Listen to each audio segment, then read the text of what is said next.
Hi, welcome to Mindful Chatting. Okay, this one is for the women with ADHD. I want to ask you a question. Have you ever had one of those weeks where you're thinking, like, oh my God, I finally figured myself out?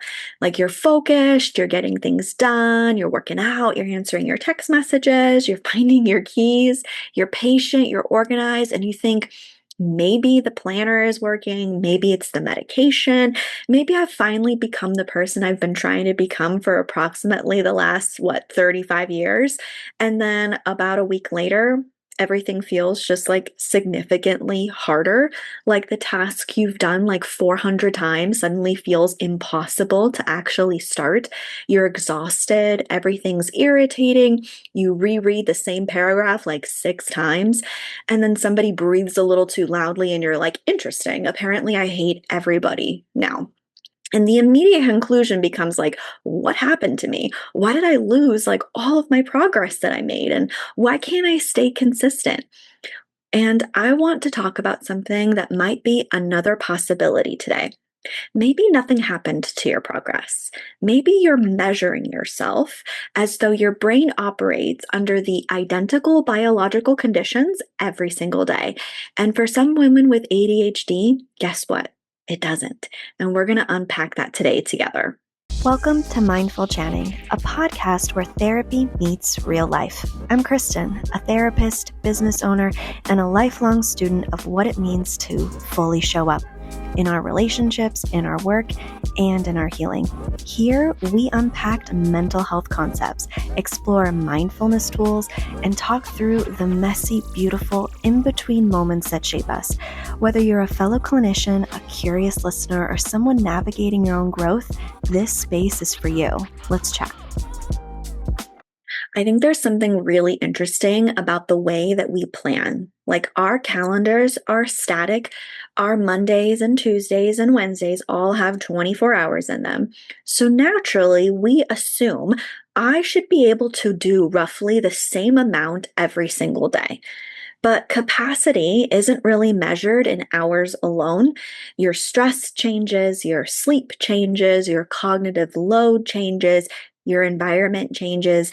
And if you menstruate like the rest of us women, your reproductive hormones also change across the cycle.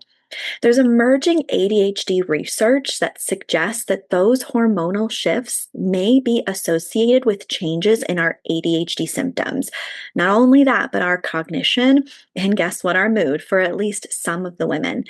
In a 2023 review, it proposed that periods of rapid estrogen decline may be especially relevant to our executive functioning and our ADHD symptom changes, although this area remains just completely understudied for women. That does not mean every woman has the same experience. And it doesn't mean that if we have high estrogen, we have good ADHD, or that if we have low estrogen, we have bad ADHD. Human bodies are much more complicated than an Instagram infograph. But it does mean that maybe we need to start taking our patterns seriously when it comes to our body. So one reason researchers are interested in this is because ADHD involves brain systems related to dopamine and executive functioning. While estrogen and progesterone interact with multiple neurotransmitter systems and our cognitive processes, researchers are investigating whether fluctuating reproductive hormones may therefore alter our ADHD symptom expression for some women. The science is promising, but not yet strong enough to justify a simple, like, one size fits all cycle rules. And I actually think that nuance really matters because social media likes to say, like, days 1 through 5, we need to rest, and days 12 through 14, we need to start a company. Ma'am, I have children and a job. My employer unfortunately did not receive the follicular phase memo. Our lives do not recognize themselves around our menstrual cycles, but we can become more aware of what our bodies are telling us, and that is a whole different story. Okay, quick pause. Because you've ever found yourself rewinding this episode like 3 times because your brain just drifted, this is for you. I hear this all the time. I can focus, just not when I actually need to. And that's exactly what the focus course is about. Because here's the truth. ADHD isn't a lack of attention, it's a regulation issue, which is why some days you're locked in for hours and other days you're rereading the same sentence, wondering what just happened. So, inside my executive functioning focus course, I break this down in a way that actually makes sense for you. We go through how your attention works in your brain, your specific focus patterns, why you get distracted externally and internally, and how to actually build a system that helps you stay on track and come back when you drift. Because the goal isn't perfect focus, it's knowing how to return without spiraling. So if you're tired of blaming yourself and you just want something that actually works with your brain, I'll link the focus course in the show notes. All right, let's get back to this episode. There are some women who report, and I'm raising my hand here, that ADHD symptoms become more difficult in the premenstrual portion of their cycle. Things like their attention, their executive functioning, their mood regulation, and even their perceived medication effectiveness. There's been some small clinical reports and emerging research that has documented this pattern, but treatment recommendations are still developing and should be individualized with the prescriber rather than self-adjusting your medication, okay? That distinction is very important because imagine you don't know that this is even possible. Every month you have a period where things feel really harder. And every month you make a character judgment about it. I'm lazy. I'm inconsistent. I'm losing my motivation. My medication stopped working. My system doesn't work. I'm falling apart. And then several days later, you feel more like yourself and then repeat that cycle every single month. At some point, we need to ask, is there really a pattern here? Stop turning a reoccurring biological pattern into a reoccurring personality indictment. That's not fair to you. This is something that I've become much more interested in personally because I've started paying more attention to the differences between what I plan to have available and what I actually have available for myself. There are weeks where I feel really creative. Ideas are flying. I want to record. I want to build things. Like I want to work out. I am mentally quick and on it. And then there are days where the exact same workload feels like somebody quietly replaced my brain with mashed potatoes. Old me would have responded by pushing harder. What's wrong? Come on, get it together. You've done harder things than this before in your life. But I'm becoming much more interested in asking myself, like, what are the conditions today? How did I sleep? Where am I at in my cycle? What's my stress level? How many transitions have I already had and it's only 9 a.m.? Have I even eaten yet? What kind of cognitive load am I actually carrying right now? Because there's a lot much more useful data in that conversation. And this distinction matters enormously that our energy isn't the same thing as motivation. Sometimes we tell ourselves, like, I don't feel motivated, but motivation isn't always the issue. Maybe you're cognitively depleted. Maybe you slept terribly last night. Maybe you're physically uncomfortable because of some pain. Maybe your emotional regulation is requiring more bandwidth than it normally would. Maybe executive functioning simply feels more expensive to you today. If the cost of a task changes, but you keep expecting the same output, of course you're going to think something is wrong with you. Imagine if gas suddenly cost $9 a gallon and you were furious that your $40 didn't get you as far as it used to. Your money didn't suddenly become morally inferior, the cost changed. And sometimes cognitive tasks cost more to you.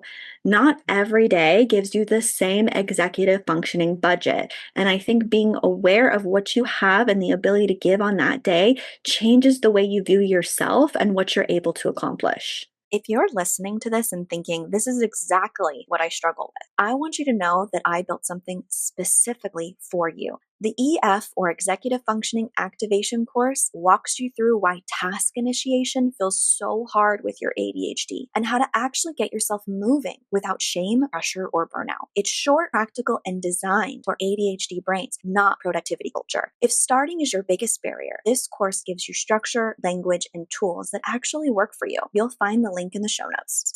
This is where traditional planning tends to assume that you identify the task, you find an open hour in it, and then you do it. But an open hour does not automatically equal a usable hour. We've already talked about time anchors in past episodes. We've talked about layered planning. We've talked about the 4C planning system.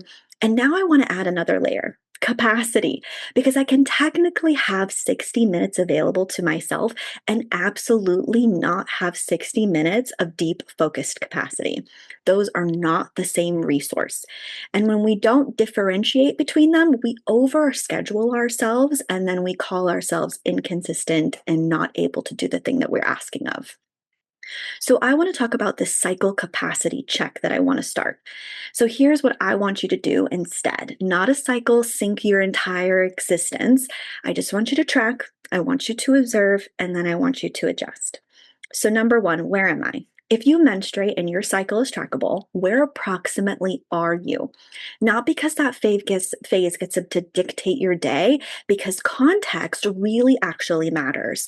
And if you're on a hormonal contraception, have irregular cycles, are postpartum, perimenopausal, or just have another reproductive health condition, your hormonal pattern may differ substantially from the stereotypical 28-day cycle. And that's another reason not to apply this generic phase charts as universal rules that we're seeing on social media. They are very pretty and they make things very simple, but they may not apply to you. And this is where getting like maybe a cycle tracker app, I use Lively to be able to help me understand my hormonal issues and be able to track my symptoms so that I know my own individual patterns instead of using something universal across the board that may not work for me. Number two, what are you noticing? What am I noticing? I want you to keep this really simple. Your rate, your energy, your focus, your task initiation. Do you have irritability? Is there some brain fog? Track your symptoms, track your sleep, your mood. Maybe on maybe a 1 to 5 Likert scale. We're just gathering information so that we can interpret it based on our individual bodies and our individual souls. We are not diagnosing ourselves. We are trying to understand ourselves. Number three, what's my actual capacity today? This one might be a hard one for you. Not what I should be capable of. What do I actually have? And maybe today's capacity is at 80%. Wonderful. Maybe it's 40. Okay. Now we're just planning intelligently instead of holding ourselves to the standard when we're at 100 when maybe we're not actually there. Number four, what can I flex when it comes to my time and my capacity? Do I need to cancel my entire life because I'm luteal? Absolutely not. Please don't tell your boss I said that. Instead, can I reduce some decision making? Can I use some templates? Can I batch some easier tasks for myself? Can I protect some of myself when I'm transitioning a lot? Can I move an optional deep focus task to somewhere else in my week? Can I make dinner a little bit easier for myself? Can I use a reminder instead of planning on my memory? Can I ask somebody else to carry some weight? That's support, that's not surrendering. And then number five, what pattern is emerging? So I want you to do this for a few cycles. I always say do it for at least 2 to 3 because one bad Wednesday isn't necessarily a pattern. But if you have a repeatedly noticeable thing, 3 or 4 days before your period, well, initiation may get harder, or your emotional regulation feels dramatically different, or maybe our sleep deteriorates. Well, now that's really a lot of useful information that you can use the next cycle this happens. And you can bring that information to your therapist, your prescriber, your gynecologist, or another clinician if the symptoms are significantly affecting your ability to function during your menstrual cycle. If you want to understand your ADHD in a deeper way, I've created the ADHD Crash Course, and it walks you through ADHD step by step so that you can actually start understanding your brain and not shaming it. Everything's in small, doable lessons designed for your ADHD in mind. The link is in the show notes. I want to address this because somebody listening is already thinking it. But isn't this just giving myself an excuse? Absolutely not. Understanding a variable doesn't remove responsibility. It improves our strategy. If I know I'm more cognitively depleted today, I still have my responsibilities. But maybe instead of putting the hardest project at 4:30 in the afternoon, I do something a little bit lower friction during that time. Maybe I prepare a little bit earlier. Maybe I simplify. Maybe I ask for more support. That's not weakness, that's planning. And self awareness isn't lowering the bar for you, it's learning when the bar needs a different approach. So don't use your cycle to create a new perfectionism system. This one was a big one for me because ADHD women are incredibly capable of taking track your cycle and notice your patterns and then somehow turning it into now I have created a color-coded 17 tab spreadsheet describing exactly who I'm allowed to be on cycle day 16. No, we're not doing that. There isn't strong enough evidence that every woman should rigidly reorganize productivity, exercise, food, or work according to 4 standardized cycles phrases. The evidence for broad cycle syncing prescriptions remains really actually very limited. The defensible use is self monitoring, noticing your own reoccurring patterns and making reasonable adjustments when they genuinely help you. That is cycle information, not another boss. So, I don't want to minimize significant premenstrual symptoms by calling everything normal hormonal fluctuations. Like premenstrual dysphoric disorder or PMDD is a recognized condition involving severe cyclical mood symptoms and functional impairment. And ADHD populations may experience elevated premenstrual difficulties. So, if you're experiencing some severe depression, anxiety, irritability, marked functional impairment, or predictable cyclical worsening that significantly disrupts your life, that's worth discussing with a qualified healthcare professional rather than simply trying to productivity plan around it. Sometimes the answer is adjust the planner, but sometimes the answer is talk to your doctor, and those are not mutually exclusive. So here's what I think the deeper issue actually is with all of this. I don't think we need to become obsessed with maximizing every hormonal phase. I think we need to stop expecting ourselves to show up identically every single day because no human does. And ADHD already comes with enough inconsistency that fluctuations can feel especially threatening. You have a good week and think, finally, this is the real me. And then you struggle and think, oh, this must be the real me. Maybe they're both you, the focused version, the tired version, the creative version, the overwhelmed version, the version who can carry more. And then there's also a version of you who needs more support. You don't have to determine which one is the real you. You need to have systems flexible enough to support all of them. So for the next month, don't change anything. Just track first. Once a day, just jot down, or you can use a tracker app. Like I said, I use Lively. It's very easy to jot down symptoms. And you can also link it with a partner so they can see your symptoms too. And I just want you to look at it. That's it. Look back, not after 2 days, after enough time to actually see something. You're not trying to prove hormones are affecting you. You're trying to find out whether they are and how. I think so many women have spent years interpreting this inconsistency as like a moral problem. And why can't I keep it all together? Why do I feel like a different person? Why was this easy last week and impossible today? And maybe some of the answer is the conditions have changed. Your capacity isn't fixed. Your energy isn't fixed. Your attention isn't fixed. Your hormones are definitely not fixed. Your life isn't fixed. So maybe the goal isn't building a life that requires the exact same version of you every day. Maybe the goal is building enough self-awareness that when the version of you who has less capacity shows up, you know how to support her too.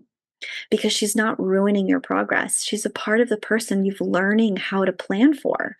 I want to thank you for joining me. And as always, be gentle with your mind. One more thing before you go, and this helps me personally, staying present and grounded, which we all need, especially when your brain wants to spiral into disconnection. Me too. It's Brain FM. It's musically designed to help ADHD brains, well, really anyone's brain, focus, relax, or sleep, and I use it almost daily. If you want to try it, I've dropped my link in the show notes. And if you're looking for planning tools or ADHD-friendly resources, I'll keep a list of my favorite links in every episode.